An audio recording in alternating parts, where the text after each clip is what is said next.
ጸሎቴ ቢሆን ለወረት ጎዶሎ ቢሆን የኔ እምነት ባረከኝ እኔን ከሰማይ በደል ክፋቴንም ሳታይ ቀባኸኝ ጠርተኸኝ ከዱር ሰጠኸኝ ከፍ ያለ ወንበር ሳይኖረኝ አንድም በጎነት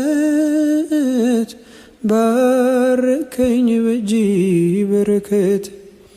እኔ አንተ ቤት እኔ አንተ ፊት የምቆም ሰው አይደለሁም፣ ግን ፍቅር ነህ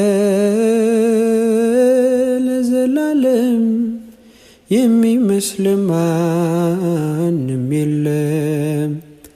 ግን ፍቅር ነህ ለዘላለም የሚመስል